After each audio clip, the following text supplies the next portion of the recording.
So I was performing at the standard that I should do, even though I had to work a lot harder than most others. I was performing to the standard that I should have been for, 6, 7 years in squadrons, which was just a relentless rotation. 3 tours of Afghan, the counter-terrorism black roll as well, and it was just a continuous cycle. And did you have any downtime at all?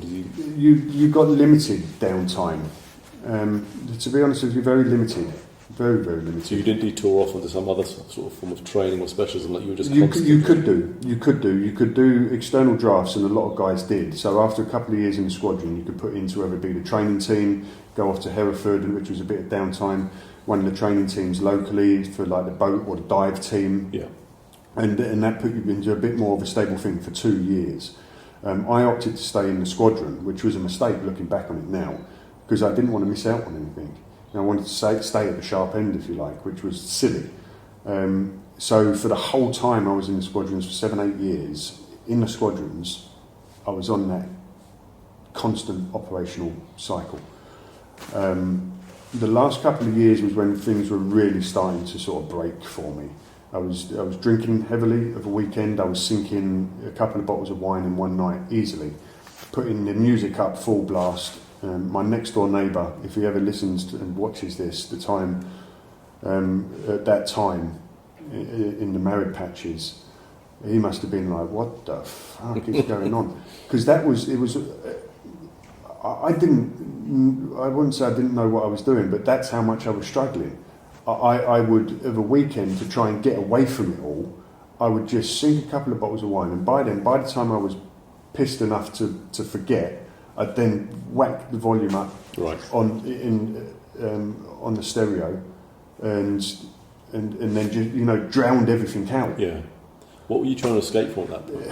Just the day-to-day struggles, and everything was starting to catch up. So the stabbing was starting to catch up.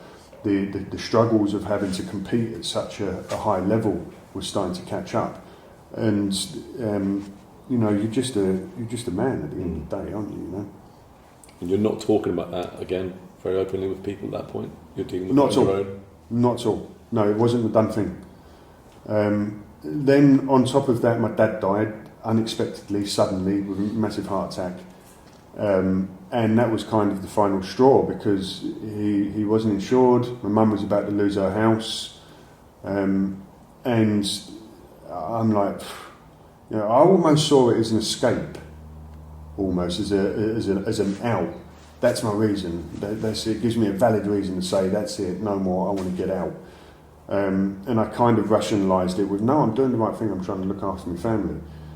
But maybe it was the right thing anyway, mentally. I don't know how much more I could have handled. Yeah. A rest might have helped. But I think it was time I needed to change, because to be able to operate at that level, if you've lost your edge, so to speak, and you've lost that 100% commitment, then you're not just a danger to yourself, but you're a danger to your mates. I don't want that sort of shit starting to creep into my head. Yeah, sure. When you're about to do something, when you're stacked up on the door, or you're doing underway drills, which are massively dangerous, climbing up the side of the ships. And if you've got an important role and where you've got to do something that, if you don't do it right, could jeopardise someone else's safety or yourself, then you need to be grown up enough to be able to say, that's me. If I feel that I've lost it and I can't perform 100%, then it's time for me to go.